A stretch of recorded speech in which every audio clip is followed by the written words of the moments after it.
Hi, Studio Recapped here. Today, we're going to talk about a movie called Ghost in the Shell in the sci-fi and action genres. Spoiler alert is on, watch out and take care. You won't believe how much your support means. Thank you so much for your support. The movie opens in a city where humans have been enhanced with cybernetic technology, making it rare to find an ordinary person. A company called Hunger Robotics is the leading force in this field. They're working on an advanced project that integrates human brains into robotic bodies to achieve extraordinary performance in intricate and highly specialized process. Next, we meet a woman named Mira, who is taken to Hanka after a terrible accident. Her brain is transferred into a cybernetic body. Once the process is complete, her creator, Dr. Owlett, tells her that she lost her parents in a terrorist attack. Her body was completely destroyed, but her brain survived. To save her, they built an artificial shell while preserving her mind and soul. Dr. Wiley discusses Mira's progress with Cutter, the CEO of Hanka. Cutter wants to assign Mira to Section 9, a counterterrorism unit, but Uwelate feels she's not ready. A year later, Mira has become an elite operative, earning the title Major. We see her standing on a rooftop, listening in on a meeting between Hanka representatives, Dr. Osman, and an African ambassador. Major receives her orders from Aramaki, the head of Section 9. Major works alongside a man named Batu. During the meeting, Geisha robots suddenly attack the people inside. Aramaki refuses to let Major intervene, but she ignores his command and activates her cloaking device. She jumps off the rooftop, crashes through a window, and opens fire on the Geisha robots. One of them hacks into Dr. Osman's mind by connecting to the back of his neck. Mira arrives just in time to stop the robot from killing him. The Geisha bot tries to recruit Mira to its cause, but she shoots and destroys it. Major begins experiencing hallucinations and disturbing visions. At one point, she sees a cat and immediately takes a pill of medication provided by Hanka that she must take regularly. Later, Section 9 meets with Aramaki to analyze the attack. They discover that the Geisha robots were hacked by a mysterious source. Before shutting down, each bot repeated the same cryptic phrase the first one had spoken to Major. After the meeting, Aramaki confronts Major about disobeying his orders. She stands by her decision, believing it was necessary to save lives.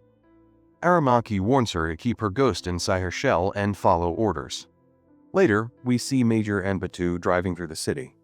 She opens up about her past, admitting that she remembers very little. She believes her entire family was killed in a terrorist attack and that she has no one left. Suddenly, Major has another vision, a burning cabin.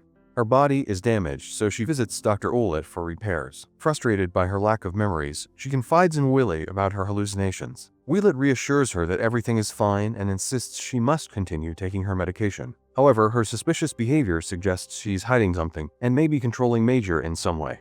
Major and Batu visit Dr. Daslin, who is analyzing the remains of the hacked Geisha bot. Determined to find answers, Major connects herself to the bot using a data cable. She suddenly sees herself walking through a nightclub before being attacked by strange figures. Dr. Daslin tries to stop the process, but Major is hacked. Batu quickly disconnects her before any further damage is done. Major now knows where to find the hacker. She and Batu head to a nightclub and split up, staying connected through mind-link communication. Major is taken to a private room by two men. They handcuff her and force her to dance while harassing her. Unfortunately, the room locks all signals, preventing her from calling Batu for help. Major fights back, knocking one of the men out of the room.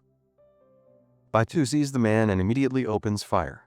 Together, he and Major kill the attackers and continue searching for the hacker.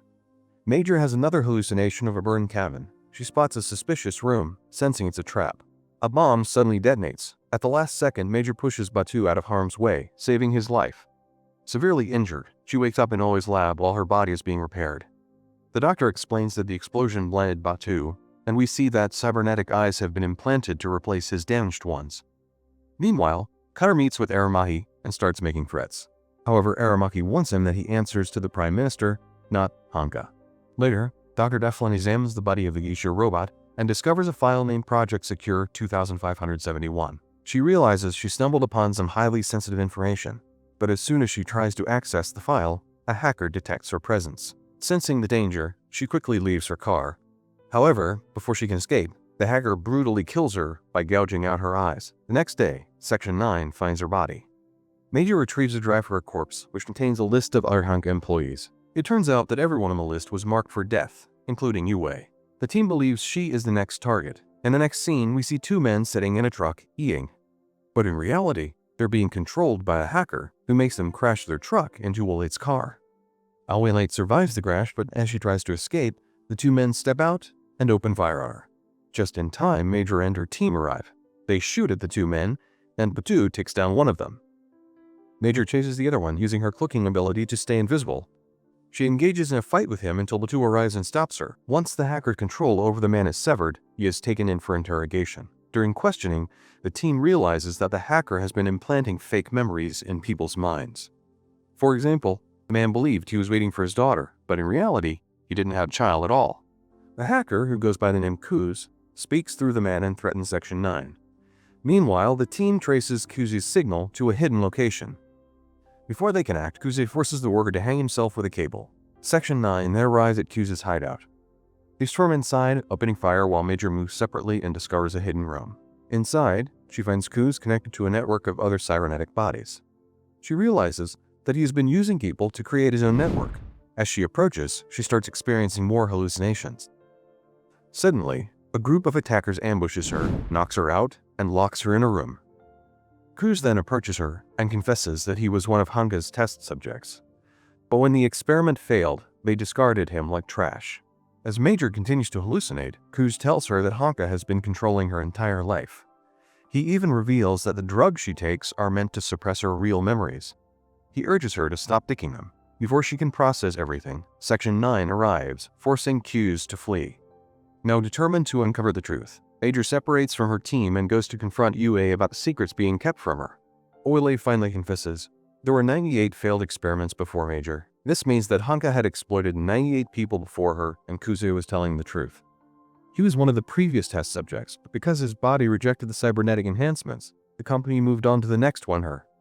Oile also reveals that Major's memories of her parents were fabricated to keep her from remembering the truth. Enraged, Major refuses to listen to Oilet's justifications. Needing to clear her mind, Major goes diving. Batu, her loyal friend, finds her and tries to talk to her. But Major, now distrustful of everyone, is determined to uncover more about her past. However, as soon as she returns to the city, Hanka's security forces capture her. Cutter orders Aole to shut her down so they can focus on their next test subject. Though reluctant, Yue has no choice but to obey. She is given a lethal injection meant to terminate Major. However, when she enters the room, instead of killing her, she secretly gives her an address where she can find answers about her past. Major escapes, fighting off every guard that stands in her way. Meanwhile, Cutter, furious at Yue's betrayal, mercilessly shoots and kills her. He then reports to Araki, falsely claiming that Major killed Oile and must be eliminated. Meanwhile, Major follows the address Wallet gave her and arrives at an old house where a woman lives. She quickly realizes that this house was her home in the past and that the woman is actually her mother. Her mother doesn't recognize her but warmly invites her in for tea. She tells her that her daughter ran away and was killed. That's when Major realizes her real name was Motoko. As her mother looks at her, she starts to feel a strange familiarity and makes Major promise to visit again. Major then contacts Aramaki and tells him that Oile was killed by Cutter. However, both of them already knew the truth and were well aware of Cutter's dirty nature. Cutter, who was planning his next move, listens in on their conversation. He then decides to send his men to eliminate Section 9. But Aramaki and the rest of the team act fast, taking out all the attackers and surviving the ambush. Meanwhile, Major makes her signal public to track down Kuz. Since she had stopped taking her pills recently, she was seeing more visions and remembering more of her past. She eventually arrives at a hideout and finally meets Kuz.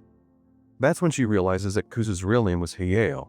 They were actually old friends, part of a rebellious group that opposed the rise of cybernetic enhancements. Kuz tries to convince Major to join him.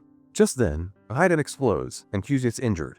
At the same time, Cutter activates a highly advanced combat machine called the Spider Tank and sends it to attack the hideout.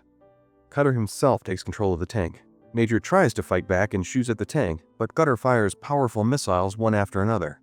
Thinking Major has been killed, Cutter shifts his focus to Kuz to finish him off. But in the last moment, we see Major jump onto the back of the Spider Tank trying to pry it open. She uses all her strength, but the strain is so much that her arm gets torn off. However, she finally manages to destroy the Spider Tank. As she falls, Kuz reaches her and once again asks her to leave with him. But Major refuses again. Just then, one of Cutter's snipers, positioned in a helicopter, shoots Kuz and kills him. Meanwhile, Aramaki sends his forces in a chopper to rescue Major. Batu finds her and takes her to safety. After speaking with the Prime Minister, Aramaki confronts Cutter. He contacts Major and gets her approval to take Cutter out. Aramaki then shoots Cutter multiple times. The bastard falls into his own pool and dies. Later, Major visits a grave that was meant to be hers alongside her mother. She tells her that she doesn't need to visit anymore. Her mother, relieved that a part of her daughter is still alive, embraces her. In the final scene, we see Major deciding to continue her work. She leaps off a rooftop, ready for her next mission.